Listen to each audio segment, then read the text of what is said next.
opened up these bales and we saw this Trojes seco, and immediately I took out one of the hands of one of the gavillas, and I ripped one of the leaves out and I destemmed it, and I literally rolled it up right there and lit it up, and I was like, guys, we have a project. We have something to work with. And one of the things that was cool about using this priming on the Trojes wrapper was it didn't have, let's say, the strength of Tempest, you know what I'm saying? But it had a tremendous amount of sweetness to it. Yeah. And so we blended to that sweetness, and I think, you know, from what we hear, especially at the show from all the retailers, all the guys nationwide, is that it's a different profile.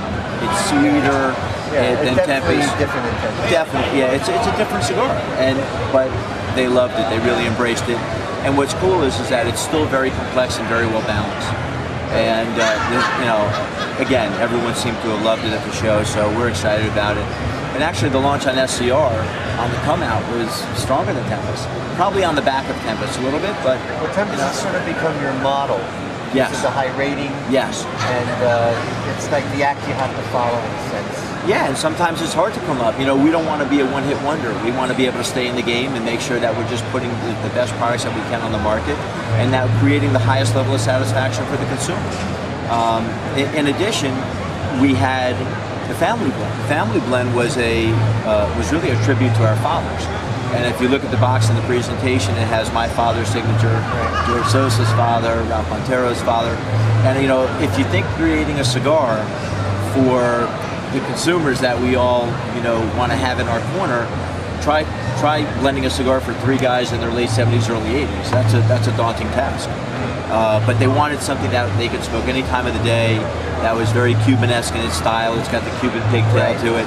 And the best news is that you can get it in any size you want, as long as it's a 50 by 5.5. Okay. Because we only do one size. And that's what the fathers wanted.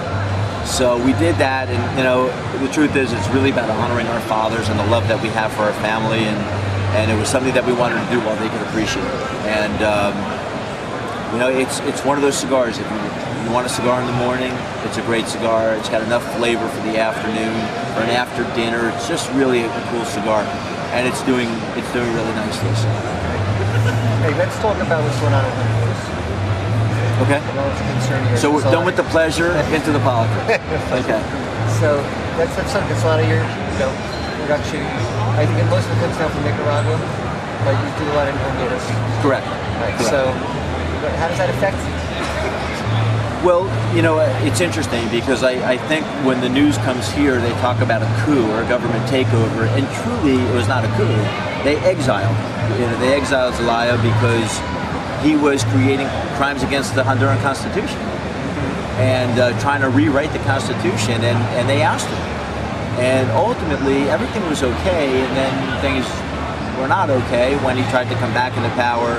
He had a group of followers that they crossed the border in Nicaragua, and right where you cross the border in Nicaragua, I've been there. Yeah, oh, I know, and they're right. Just like in the movies. Yeah, I mean, show us your papers. That's to show us your papers, and ultimately, when he was right there at the border, he was right where, you know, just not 20 minutes away from a lot of the cigar factories. Right. So they started putting curfews out, and we got a special exemption for the cigar manufacturers to extend the curfew a little bit. It hindered a little bit of the production. It got everybody a little bit nervous. Now things are back to normal. Zelaya now is in Spain. He's out of Central America. Yeah, out of Central America. I think things are back to normal. In speaking to a lot of the factory people while we're here, the guys that are there on the front lines every day seeing what's going on, everything seems to be calm now. It was a little scary. We had product ready to ship here, and they closed the airports at one time because he was trying to fly back into the country. So there was a little turmoil. I think everything is back to normal now. I think we're good to go. Your general overview of the show. I can't speak for everybody. I can tell you that we always want a great turnout. Here within our walls at Alec Rally, we had a phenomenal show. It's not over. We're looking forward to tomorrow as well to finish up. But we're excited. I think there's a lot of bright future for Alec Rally.